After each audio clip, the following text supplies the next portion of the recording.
Assalamualaikum warahmatullahi wabarakatuh. Perkenalkan, kami dari kelompok 4 akan mempresentasikan tentang metode Iqra. Pertama-tama perkenalkan, nama saya Lintang Rindu Amor Fajar Ismaya, NIM T 2018-1487, akan menjelaskan tentang pengertian dari metode Iqra.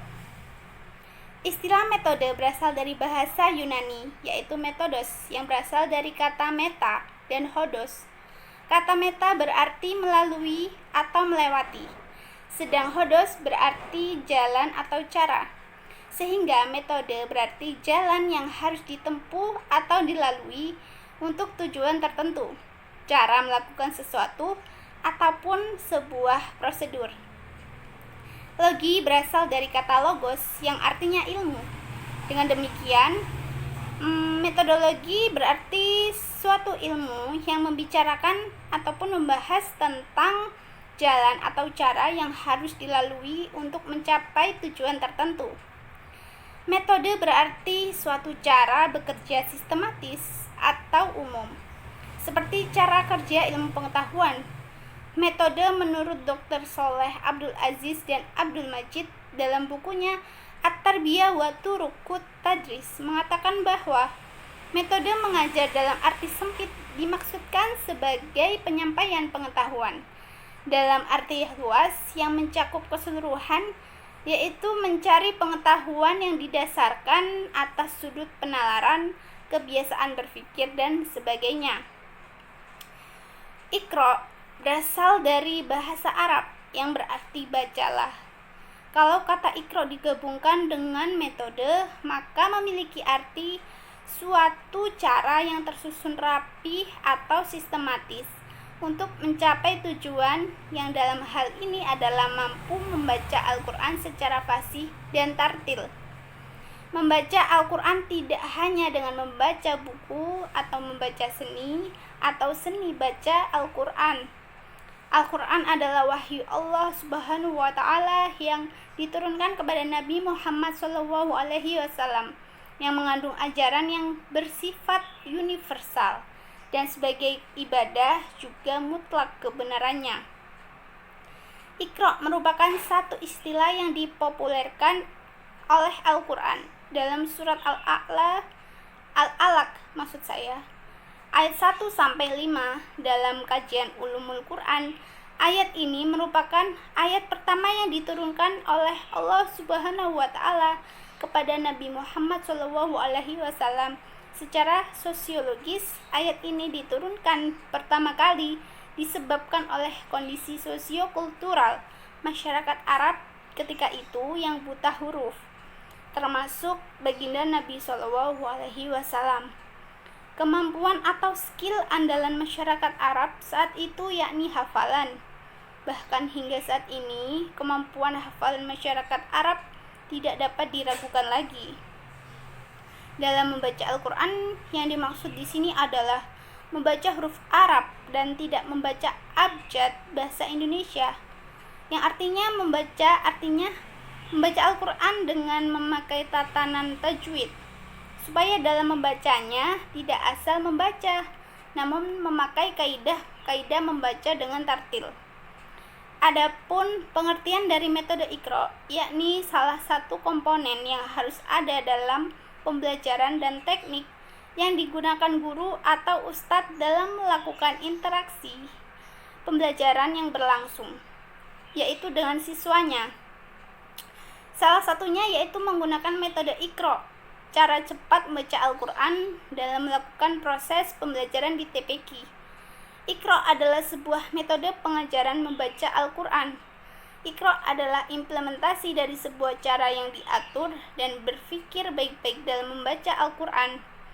Metode Iqra disusun oleh Ustadz As'ad Humam dari Kota Gede, Yogyakarta, dan dikembangkan oleh Angkatan Muda Masjid dan Musola atau AMM. Metode Iqra semakin berkembang dan menyebar merata di Indonesia yang menjadikan TK Al-Quran dan metode Iqra sebagai program utama di setiap TPQ. Demikian presentasi saya, akan dilanjutkan oleh rekan saya. Assalamualaikum warahmatullahi wabarakatuh. Terima kasih untuk waktunya. Di sini saya akan menjelaskan tentang sejarah metode Iqra. Buku Iqra disusun oleh Ustadz As'ad Humam sekitar tahun 1983 hingga 1988. Beliau lahir di Kota Gede, Yogyakarta, putra dari Haji Humam, seorang guru agama yang aktif berdakwah dari desa ke desa. Buku Iqra yang kemudian di tengah-tengah masyarakat dikenal sebagai istilah metode Iqra disusun dalam buku-buku kecil seperempat dari kertas folio dan terbagi menjadi 6 jilid. Tiap-tiap jilidnya rata-rata memiliki 43 halaman. Jilid-jilid tersebut tersusun secara berurutan sesuai dengan materi-materi yang harus dilalui secara bertahap oleh masing-masing pelajar maupun santri yang sedang belajar menggunakan metode Iqra ini. Buku Iqra karya Kiai Haji As'ad Humam merupakan buku ajar membaca Al-Quran yang sangat populer di Indonesia. Taman pendidikan Al-Quran yang tersebar di berbagai daerah banyak yang menggunakan buku tersebut sebagai buku ajar resmi dalam pembelajarannya. Nama asli dari Kiai Haji As'ad Humam hanyalah As'ad saja. Sedangkan nama Humam yang diletakkan di belakang adalah nama ayahnya, Haji Humam Sirot. Kiai Haji As'ad Humam tinggal di kampung Selokraman. Darah wira swasta diwariskan benar oleh orang tua mereka. Pada tahun 1975, Kiai Haji As'ad Humam menggunakan metode qiraati yang disusun Kiai Haji Dahlan Salim Zarkashi dari Semarang pada tahun 1963. Akan tetapi kemudian ditemukan bahwa pengajaran Al-Quran dengan metode qiraati tidak tartil dan tidak adanya tajwid. Maka dari qiraati inilah kemudian muncul gagasan-gagasan Kiai Haji As'ad Humam untuk mengembangkan karya dari Kiai Haji Dahlan Salim Zarkashi ini. Pengembangan penggunaan cara cepat belajar membaca Al-Quran dengan metode Iqra yang disusun oleh Kiai Haji As'ad Humam ini pada awalnya hanya perantara dari mulut ke mulut, kemudian dengan tekun mampu dikembangkan secara tulis dan diterima baik oleh masyarakat di Indonesia, bahkan di dunia. Pada awal penyusunannya, Kiai Haji As'ad Humam paling tidak merumuskan 3 faktor mengapa ia perlu menemukan metode baru dalam pembelajaran membaca Al-Quran. Yang pertama yaitu salah satu masalah umat Islam yang dihadapi dan cukup mendasar adalah presentasi generasi muda Islam yang tak mampu membaca Al-Quran menunjukkan indikasi yang meningkat. Generasi muda nampak semakin menjauhi Al-Quran dan rumah tangga keluarga muslim terasa semakin sepi dari alunan bacaan ayat-ayat suci Al-Quran. Padahal kemampuan dan kecintaan membaca Al-Quran adalah merupakan modal dasar bagi upaya pemahaman dan pengalaman Al-Quran itu sendiri. Yang kedua yaitu nampak sekali bahwa lembaga-lembaga pengajian dan pengajaran Al-Quran yang ada sekarang ini belum mampu mengatasi masalah meningkatnya jumlah generasi muda yang tidak mampu membaca Al-Quran. Yang ketiga, terasa sekali bahwa metodologi pengajaran membaca Al-Quran yang selama ini diterapkan di Indonesia, khususnya metode Juz Amma atau Qawaidul Baghdadiyah, sudah saatnya untuk kembali ditinjau dan disempurnakan. Mungkin hanya itu saja yang dapat saya sampaikan. Terima kasih untuk waktunya. Wassalamualaikum warahmatullahi wabarakatuh. Assalamualaikum warahmatullahi wabarakatuh. Saya Muhammad Fatoni, NIM T 2018-1467 akan menjelaskan masalah menerapkan metode Iqra. Jadi yang sudah diterangkan tadi sejarah Iqra itu bagaimana, dilanjut dengan presentasi dari saya, yaitu menjelaskan masalah menerapkan metode Iqra. Penerapan baca tulis Al-Quran dengan metode Iqra itu mempunyai beberapa komponen. Komponen yang pertama, metode Iqra adalah suatu metode membaca Al-Quran yang menekankan langsung pada istilah latihan membaca. Jadi Iqra itu adalah dasar dalam pembacaan Al-Quran. Jadi gak mungkin untuk kita semua langsung belajar Al-Quran yang besar itu, yang biasa itu gak mungkin, karena kita masih belum mengenal huruf-huruf abjad-abjad yang dalam Al-Quran itu. Jadi pertama harus dimulai dengan metode Iqra yang menekan terhadap praktik pembacaan, bukan hanya sekedar metode. Metode Iqra itu dalam prakteknya tidak membutuhkan alat yang bermacam-macam karena ditekankan pada bacaannya. Jadi tidak butuh peralatan apa, cuman sang mustami atau sang tolib, sang pembelajar yang belajar itu hanya cukup melihat mimik mulut dari muallim. Jadi itu sudah tahu kalau adzal itu harus tahu dalam penekanan masalah prakteknya, bukan metodenya. Metode itu ada sendiri nanti.